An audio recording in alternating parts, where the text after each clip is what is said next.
flip side, I know you want to get to that, James, when you look at the officials from the Filipino team, I think FIBA is kidding. They should be given, at the very minimum, a life ban from the sport. If you're an official attacking a player, then you should never be allowed to walk into a basketball stadium again. I understand that FIBA can't do anything about the spectators that got involved. They have no jurisdiction there whatsoever, but they have jurisdiction over these officials. And if you're an official who gets involved, you should have the full force of the basketball law thrown at you. I agree with you, particularly on Daniel Pickett. I mean, going forward like that, you've got him coming in any sport in the world. You've got him coming. It happens a lot in basketball, though. The elbows, because they're lifting the ball above their Not heads. charging into a guy like that. And he didn't have the ball in his hand. But can I ask why it would take 3 weeks? I mean, they had 16 cameras there, doing it from every angle. You'd think in 1 good hour they could sort out who did what to whom when. But 3 weeks later... I think one of the things that they had to work out was, and I don't think FIBA's covered it, the International Basketball Federation has covered itself in glory here, but one of the things they had to work out was some of the claims that went around. Now, on ABC Grandstand, on a radio station, there was allegations from a photographer who was at the game about some racism, and I think FIBA had to look into that. So I suspect, I don't mind them taking a little while, Fitzy, because it means that they're probably looking into a lot referee, rather than going, well, that was rubbish, life for you, 10 games for you. The other strange thing to me was the referee. Or was the umpire referee? Yes, 3 referees, and they've all been stood down, it looks, for the next 12 months. Yeah. So I'm assuming they didn't throw any punches or elbow anyone, and yet they've got a year, and yet the perpetrators of all this have only got 5, 3 or 1 games. I find that extraordinary. Would that be for letting it get to the point that it did? Because there was a lot of argy-bargy going on leading up. When it gets out of control like that, you feel helpless, like as a player and as I'm sure as an official. But when you look at Chris Goulding's suspension, I reckon he just cops it, just says, okay, I'll take 1, even though I know it's wrong. We all know it's wrong.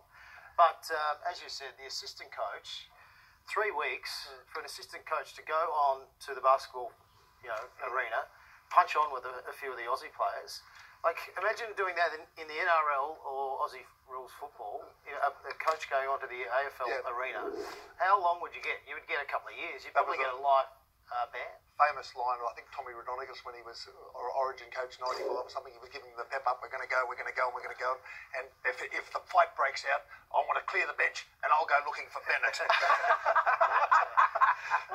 Probably apocryphal, but too good not to be true. I just want to say, Shane, you say that we all know that it's wrong. I totally agree, and we all do know it's wrong.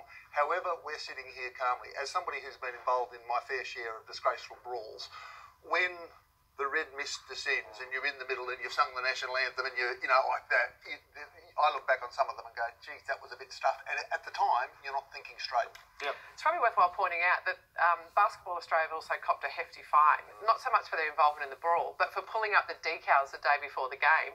Now, if you've ever played a court sport, you'll know that decals are slippery. When I did my knee, I landed on a decal. So there's advertising or sponsor stickers that are stuck to the court, right? You see them whenever you watch basketball or netball. So when I did my knee, I landed on a decal that I think was slippery, and that was Netball New Zealand's fault. And I think the statute of limitations is over. You don't hold a grudge, no, much.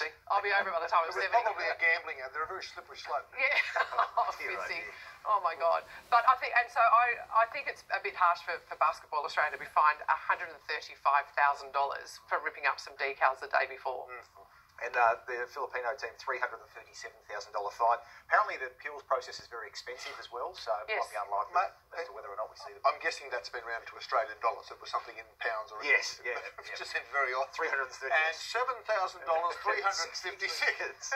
Will the 2 teams come together again? So that's I guess it's good news in terms of... Because we won't see them again. We won't see them again unless they're drawn in a tournament together. But in terms of FIBA games, you won't see the 2 sides going head-to-head again. Here they are with the selfie. Yeah, and Basketball Australia said it's a 5-figure sum to lodge an appeal. They've got better things to spend their money on. It would be a good charity game to play, no joke, because Filipinos and Australians, we more or less like each other. I mean, there are good relationships between the 2 nations. Why not get the 2 teams to play a game and... take it on the road. Well, no, just to have a game to say the Philippines and Australia like each other.